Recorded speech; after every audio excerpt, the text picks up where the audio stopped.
I was dating a guy who rode, and at that point I was about 58, and he said I'd be a natural, and I had another buddy who rode, and I'd go ride with him after Chuck and I quit dating.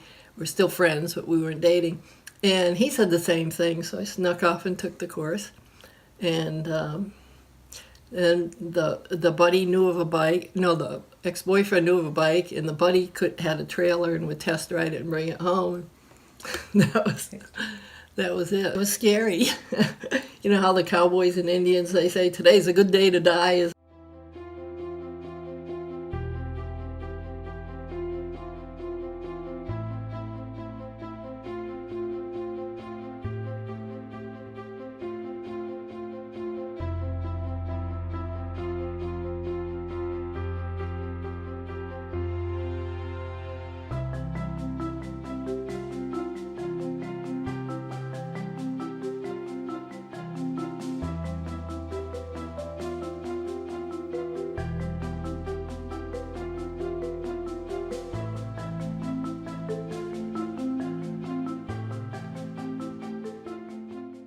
Why do you think you were so independent? When I was 6 years old, I was really sick, and they tell me I nearly died. And from then on, anything I wanted to do, Mom would say, you can't do that, you can't do that. Well, it wasn't especially that you didn't have permission. She's afraid I'd get sick again. And my reaction was, oh yeah, I'll show you. So it's more she was saying I wasn't capable of it. Mm-hmm. And so I just had this automatic reaction that, yeah, I can do it.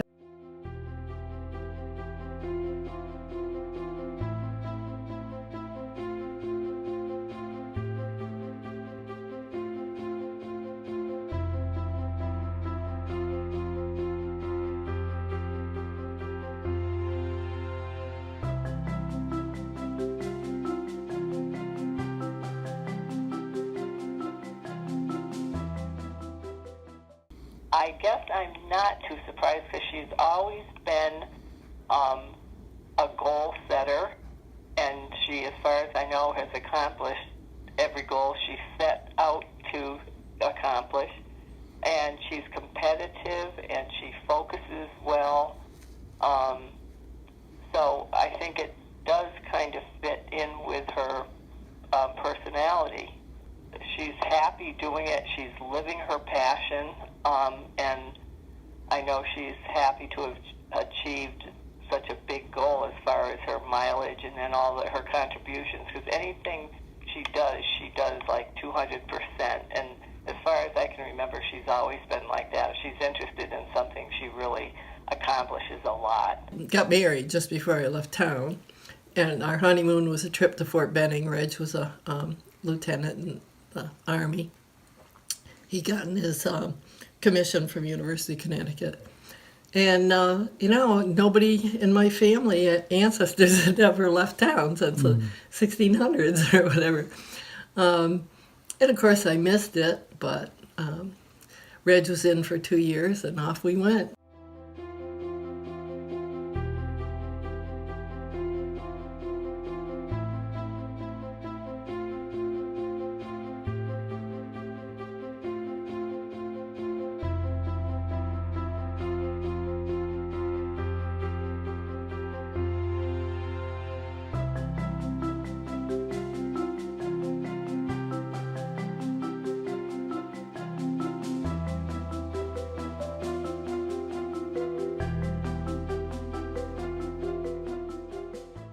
How do you think that changed you? That lifestyle, traveling and uprooting, and waiting for your husband to come back from military service.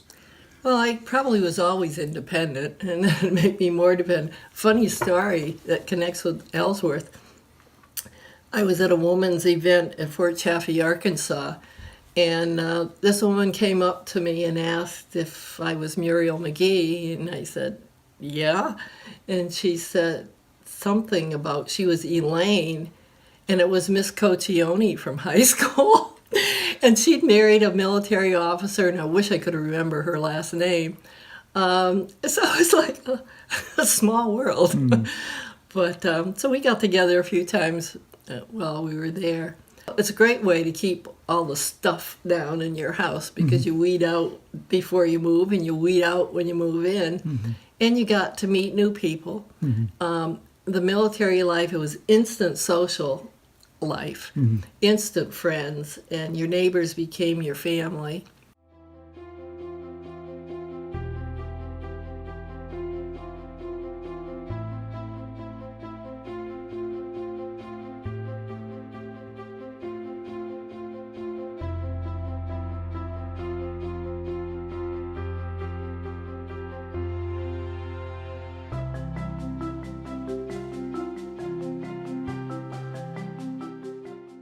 What was that year like, the first year that he was in Vietnam? Well, it was scary. There was a What year was that? 67. And there was the Red Cross had a Vietnam Wives Club, which really helped.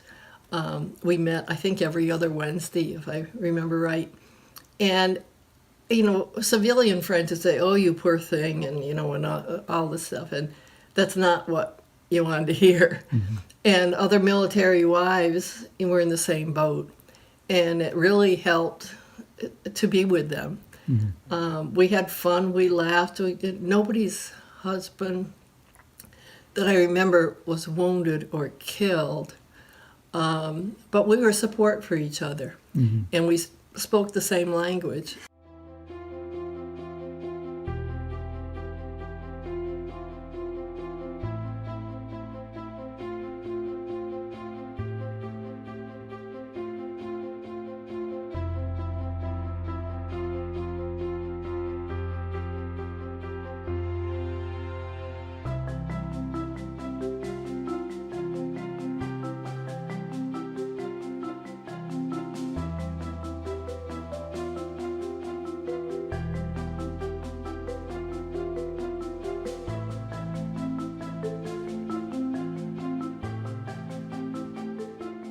Yeah, I mean, I think she's always been sort of independent and someone who's a go-getter. She always tried a lot of things. Some of it was crafts. She was very into sewing and different things, and then she did archaeology, you know, first as a volunteer, and then later at some point, I believe she was paid for that.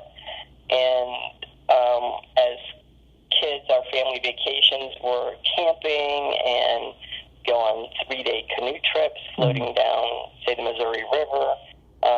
So, you know, she was, I guess, adventurous, you'd say, and willing to try a lot of things, and she was usually good at whatever she did try.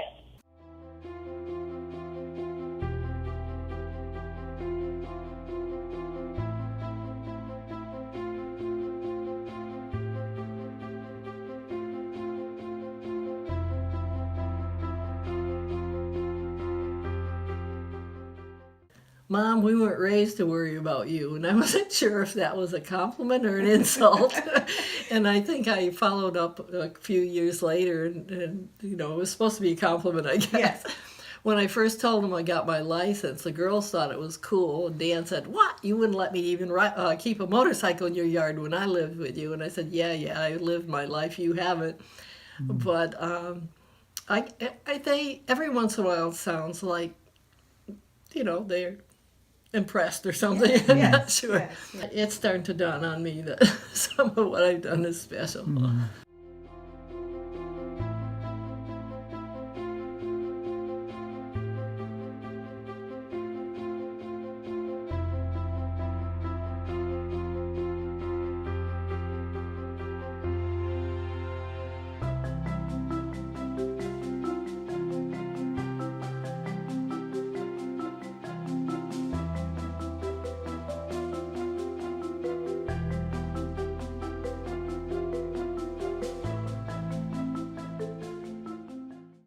You know, you go out and you've done 30 miles, and then you've done 50 miles, and then you've done, pretty soon it's 1,000 miles, and you go, New Hampshire doesn't count, it's just across the river. You get to New York and you made it alive, and you get to Pennsylvania and you made it alive. It just kept building. If you get a bike, save a good chunk of money out for good gear. And the BMW world, pretty much all agree you always ride with all your gear. They call ACAT, all the gear all the time. And so you're protected that way. I don't like traffic. I tend to ride on roads that there are very few cars on, if any. And but you're in the elements. You are in. You feel, you smell, you taste everything that's in there. You're so much more aware than in a car.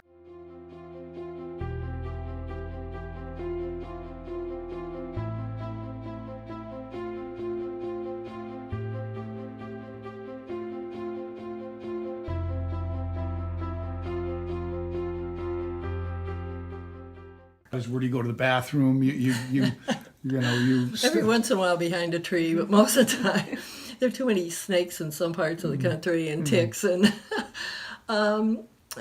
you just I stay, depends. Spring and fall trips, I usually don't bring my tent. I will bring a sleeping bag. I mooch off a friend sometimes, and if they'll let me, I sleep in my sleeping bag rather than dirty their sheets. If I stay more than one night, it seems a little better than just for one night you're going to dirty all those sheets. But a campground or motel or... Is there no fear for that kind of trip? No, not... I mean, the first time, yeah, I didn't know if I'd ever get back. I remember the first time I came back from a lengthy trip and saw the sign, "Welcome to Vermont." It's, yeah, I made it.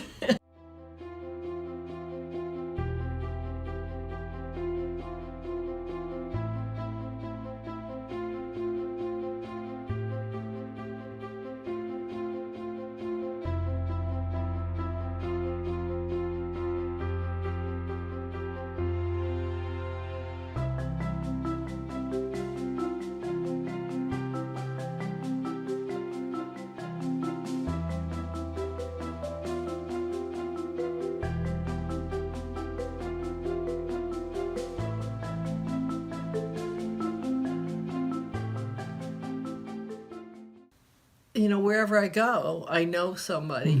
The National Club, I spent 9 years on the board with them. It just, that you see these people at the rallies, and I stay with some of them. They stay with me or whatever. It's a network that's people, you speak the same language.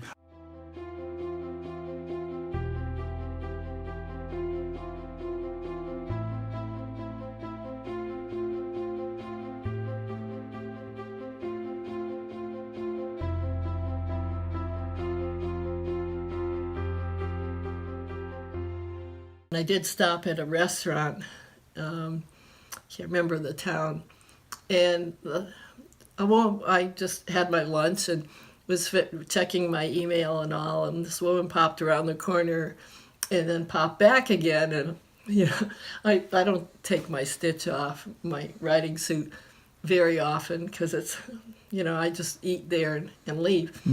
And as I'm leaving, she said something about, "Oh, where are you from?" And I said, "Vermont." And, "Oh my gosh, and that's a long way." I said, "Well, I've been to the West Coast." This was I think in Indiana. And she was excited. Well, she was the owner, I guess, along with her son. And then he started asking questions, and somebody said, "How old are you?" And I said, "Well, almost 80. And then now everybody in the restaurant's asking me questions. And they're all really friendly and all. They're all helpful, and but it's fun to interact with the people, and you can tell you're bringing joy to them. So it's a two-way street there. I like meeting the local people.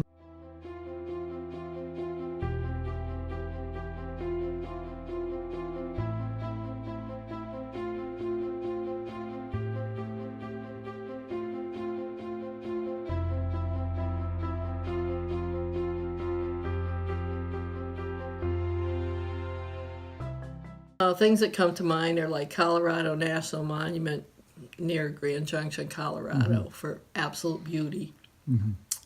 And the Southwest, the Four Corners area. I went to Canyon de Chelly in Arizona and went down into the canyon with a native guide, and that was just amazing. And then I went to Chaco culture in New Mexico, and I've got a picture somewhere of heading out. You go through 32 miles of desert with nobody out there. And but it was peaceful. It was really, really neat. And coming out was a challenge because it had rained a little, and that dirt turns to gumbo, and I can't pick up these bigger bikes by myself anymore. So you don't want to go down. But the whole ancient cultures that you get to experience firsthand, it's utterly amazing, and it makes you angry that people called the Native Americans savages. They were a lot smarter than a lot of people today. But the whole area around Capitol Moab, Reef is where? it's about 40 or so miles west of Moab, And Moab is where? Utah. Utah. Yeah. And the whole country down there is so colorful. And at Capitol Reef, I learned how to take a picture. I had my camera around my neck on a ribbon, and I could just go like this because there are not a lot of places to stop. And every corner was another beautiful scene.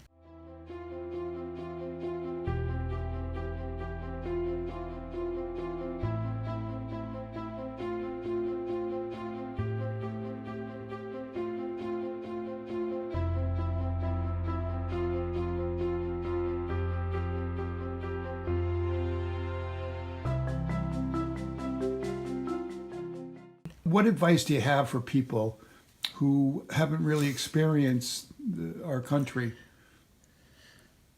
Oh, I mean, if you're at all curious, there's some places you want to see, and pick those. And I mean, places like Yellowstone, I guess you're supposed to.